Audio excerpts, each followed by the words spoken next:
आयशा का मैसेज पढ़कर अनिका हैरान रह गई। आयशा ने अनिका को येलो ऑर्डिक्स के कुछ तस्वीरें भेजी थी और उसके साथ साथ उन फूलों को होने वाली तकलीफें के बारे में लिखा था। उन्हें इसके साथ साथ अनिका का ये सवाल पूछा गया, क्या तुम इन पौधों को ठीक कर सकती हो? अगर तुम इस पौधे को इलाज कर सकती हो तो मैं तुम्हें बदले में एक सच्ची कहानी सुना सकती हूँ। अनिका जान चुकी थी कि आयशा किसी सच्ची कहानी के बारे में बात कर रही थी। मैसेज पढ़ते ही अचानक अनिका के चेहरे पर मुस्कान आ गई। अनिका ने आयशा का जवाब देते हुए लिखा, मैं अभी आपके घर आ रही हूँ। अनिका तेजी से ड्राइवर से कहकर आयशा के विला की ओर जाने लगी। सारे रास्ते अनिका यही सोच रही थी कि आखिर वह क्या कारण हो सकता है जिसने अपनी माँ के बेटे को जुदा कर दिया था। अनिका कभी सोच भी नहीं सकती थी वह एक पल के लिए भी अब आर्यन, अलेक्जेंडर और रिया की जुदाई बर्दाश्त कर सके। अनिका खुद एक कॉफी प्रैक्टिकल माँ थी। वह इमोशन अपने काम के बीच बैलेंस बनाकर रखना जानती थी, मगर फिर भी आज के ज़माने में प्रैक्टिकल माँ होने के बावजूद अनिका उन दोनों के बारे में सोच नहीं सकती थी। अलेक्जेंडर, रिया और आर्यन के बिना ही अनिका कहीं दूर अकेले अपनी ज़िंदगी गुजारे। अनिका जानना चाहती थी इस दुनिया में ऐसा क्या कारण हो सकता है जिसकी वजह से एक माँ ने अपने बेटे को अपने से आप से दूर रखा। जब अनिका ने आयशा के विला में पहुंची तो आयशा अपने ग्रीन हाउस में सामने गार्डन में बेंच पर बैठी चाय पी रही थी। उनके हाथ में चाय का कप थे, मगर उनका ध्यान ग्रीन हाउस में लगे एक पौधे पर था जो बिल्कुल ही शांत और सीरियस वातावरण के आयशा को देख ऐसा लग रहा था जैसे वो किसी मोम का पुतला थी जिसे गार्डन में सजाया गया था। गार्डन में ना तो किसी के पेड़ पौधे की पत्तियां हिल रही थी, ना ही आसपास किसी भी तरह के शोर सुनाई दे रही थी। बिल्कुल शांत और स्थिर वातावरण में आयशा ने बिना पलके झपटाए बस अपने सामने बने ग्रीन हाउस में रखे पेड़ पौधों को देख रही थी। अनिका का कार आकर विला के अंदर रुकी। आयशा को देखकर ऐसा लग रहा था जैसे अनिका का कार की आवाज़ उनके कानों में नहीं पड़ी, वह किसी गहरी सोच में डूबी हुई थी। अनिका धीरे से चलकर आयशा के बगल में जाकर बैठ गई। आयशा ने तब भी अपनी पल को नहीं झपकाई। अनिका को धीरे से आयशा के कंधे पर हाथ रखकर पूछा, बताइए क्या बताना चाहती है आप मुझे? आयशा ने चाय का कप सामने टेबल पर रखते हुए अनिका से पूछा, क्या तुम उन पौधों का इलाज कर सकती हो? वह एक खास किस्म का ऑर्डिगस फ्लावर है। इससे पहले आयशा उन फूलों के बारे में और कुछ जानकारी अनिका को देती। अनिका ने कहा, मैं उन फूलों के बारे में सब कुछ जानती हूँ और इनका इलाज करने में भी जरूरी कोशिश करूंगी। अनिका उन लोगों में से थी जो झूठे वादे नहीं किया करती थी। अनिका जानती थी वह उन फूलों को इलाज जरूर कर सकती है, मगर वह किसी भी तरह की झूठी उम्मीद देकर अपने आप को और इंसान को बांधना नहीं चाहती थी। अनिका जानती थी कि इलाज करते वक्त कुछ भी हो सकता है। हो सकता है कभी कोई इलाज पेशेंट में काम ना करे, हो सकता है कोई पेशेंट बीमारी डायग्नोस करने में कोई गलती हो जाए, फिर सब कुछ सही होने के बावजूद भी पेशेंट बच ना पाए। मेडिकल हिस्ट्री में कई तरह के अजीबोगरीब किस्से हो चुके थे और इंसान हो या पेड़ पौधे, इलाज करने के बाद शरीर पर क्या असर होगा यह तो वक्त ही बता सकता है। अनिका ने इस तरह का स्वभाव के बारे में आयशा भी अच्छी तरह से जानती थी। वो जानती थी अनिका को खुशी मतलब होता है कि वह पक्का उन पौधों का इलाज करेगी। फिर मुस्कुराते हुए आयशा ने अनिका से कहा, क्या तुम सचमुच मेरी जिंदगी से जुड़ी सबसे बड़ी कहानी सुनने के लिए तैयार हो? अनिका ने बिना कुछ कहे सिर्फ मैं अपना सिर हाँ में हिला दिया। आयशा ने अपनी बात को आगे बढ़ाते हुए पूछा, अगर मैं कहूँ कि सच्चाई सुनने के बाद तुम्हारे भविष्य पर इतना गहरा असर हो सकता है कि तुम भी यही कहोगी कि तुम यह कहानी सुनना चाहती हो? अनिका आयशा की बातें सुनकर हैरान जरूर हो रही थी, मगर इस वक्त वह सिर्फ इतना जानना चाहती। आयशा के मुंह में वो सच सुनना चाहती थी जिसने एक माँ को अपने बेटे से अलग कर दिया था। अनिका फिर से हाँ में अपना सर हिला दिया। आयशा ने मारवा हाउस में अनिका से कहा, ठीक है, एक और आखिरी सवाल, क्या इनके बारे में तुमने रोहित को कभी बात की है? क्या रोहित का भी यही मानना है कि सच्चाई जानने के बाद और उसे भविष्य में इतना गहरा असर हुआ तब क्या वो इस सच्चाई को सुनना चाहता है? इस पहले अनिका के सवाल का जवाब दे पाती अनिका ने आयशा मारवा के कानों पर एक काफी गहरी और सख्त आवाज पड़ी, हाँ मैं ये सब कुछ सच सच सुनना चाहता हूँ। जैसे ही चौंक कर अनिका आयशा के पीछे मुड़ कर देखा तो रोहित अनिका कार से लगे लद कर अपने दोनों हाथ फोल्ड कर किए खड़ा था।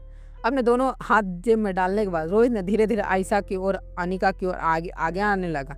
रोहित की हाइट लगभग 6 फुट 2 इंच थी। रोहित जैसे जैसे आयशा के पास आ रहा था आयशा को ऐसा लग रहा था नन्हा सा रोहित धीरे धीरे बड़ा हो रहा था। देखते देखते 20 साल गुजर गए। वो रोहित को अपनी माँ से प्यार तरसता हुआ बारिश में भीगता हुआ दरवाजा नॉक कर रहा था। उस रोहित ने अपना रूप रंग बदल लिया था। रूप रंग के साथ साथ रोहित का कद काफी ऊंची हो गई थी। यूं ही कहा जाए तो आयशा यह महसूस कर रही थी कि अब रोहित के चेहरे तक पहुंचना उसका बस में नहीं था। जिस जमाने में बच्चा आयशा को गोद में खेला करता था वो आज रोहित मारवा जब आयशा मारवा के सामने आकर खड़ा हुआ तब आयशा ने अपनी कमजोरी का एहसास होने लगा। रोहित के सामने आते ही आयशा ने आंखों में आंसू दिखाई देने लगे, मगर आयशा ने अपनी कलेजे पर पत्थर रखकर अपने आप को संभालते हुए आयशा ने रोहित से पूछा, क्या सच्चाई सुनने के बाद तुम अपनी जिंदगी में होने वाले बदलाव को स्वीकार कर पाओगे? कारण जो भी हो, क्या तुम कभी अपनी माँ को माफ कर पाओगे? मैं जानती हूँ कि मैं एक माँ माँ के छिन जाने के दुख क्या होता है? रोहित ने इस बात को बड़ी एलिजेंडरी जवाब देते हुए कहा, हाँ मैं भी जानना चाहता हूँ एक बच्चे को छिन जाने का दुख क्या होता है। रोहित हाजिर जवाब भी देखकर आयशा माँ को पूरी तरह से यकीन हो गया कि उन्हें नन्हा मुन्ना रोहित अब एक काफ़ी स्मार्ट और इंटेलिजेंट बिजनेसमैन बन चुका था। आयशा ने अपनी नज़र झुकाते हुए रोहित से पूछा, क्या तुम कभी मुझे माफ़ कर पाओगे? रोहित ने अपने दोनों हाथ अपनी जेब में डालकर आयशा मारवा की इस बात का जवाब देते हुए कहा, बचपन में मुझे ऐसा लगा था कि मैं आपको कभी माफ़ नहीं कर पाऊंगा। बचपन में मेरे साथ जो कुछ भी हुआ मैं अपने आप को बहुत कमज़ोर महसूस करने लगा था। मुझे हमेशा यह लगता कि मेरी ज़िंदगी में मेरा परवाह करने वाली कोई भी नहीं है। घर में अपने भाइयों के साथ जब भी मेरा झगड़ा होता था, मेरी चाचियाँ मेरे भाइयों के लिए मेरे सामने खड़ी हो जाती थी। तब हमेशा मुझे महसूस हुआ काश अब आज मेरी माँ मेरे साथ होती। यहाँ तक कि मेरी ज़िंदगी में मेरे पिता भी शामिल नहीं थे। ऐसा नहीं था कि दोनों को भगवान मुझसे छीन लिया था। दोनों जिंदा थे, तंदुरुस्त थे, बस मेरे साथ नहीं थे। वक्त बीतता गया, माँ की ममता से मैं दूर होता चला गया। धीरे धीरे माँ बाप के रहते मुझे आदत पड़ने लगी। जब मैं बड़ा हुआ तब मुझे इतनी समझ आ चुकी थी आपके जो कुछ भी किया उसके लिए आपके पास वजह रही होगी। वजह जो कुछ भी मैंने आपको पहले ही माफ़ कर दिया था। आपको माफ़ करना मेरे लिए बेहद मुश्किल रहा, मगर वक्त मुझसे माफ़ करना भी सीख गया। रोहित की बातों में बिल्कुल इमोशन नहीं थे। रोहित ने बिल्कुल एक प्रैक्टिकल बिजनेसमैन की तरह अपनी आपत्ति आयशा को सुनाई थी। रोहित की बातों में जरूर इमोशन नहीं थे, मगर रोहित ने जो बात कही थी उसके असर इतना ज़्यादा आयशा के आंखों में आंसू रुकने के नाम नहीं ले रहे थे। आयशा ने अपने आप को इस घड़ी को कमज़ोर नहीं करना चाहती थी, मगर अपने बेटे के मुंह से अपनी आपत्ति सुनने के बाद एक माँ अपने आंसू नहीं रोक पाई। कुछ देर आंसू बहने के बाद अचानक ही आयशा ने अपने आप को संभालते हुए रोहित की ओर देखकर कहा, मुझे खुशी है कि तुम अब इस देश के दुनिया के बेहतरीन बिजनेसमैन में से एक हो। बिजनेस का भाषा तुम खूब अच्छी तरह से समझते हो। चलो आज तुम्हारी माँ होने के नाते मैं तुम्हारे सामने एक बिजनेस डील रखती हूँ। रोहित अनिका दोनों हैरान होकर आयशा की ओर देखने लगे। आयशा ने अपनी बात को आगे बढ़ाते हुए रोहित से कहा, इस डील में उतरने से पहले तुम्हें यह जान लेना बहुत जरूरी है कि मेरे अतीत की जुड़ी कहानी सुनने के बाद हो सकता है तुम्हें फ्यूचर पर इसका असर पड़े। मेरा मतलब अब तुम 3 बच्चे के बाप हो, तुम्हारी एक खूबसूरत बेबी है।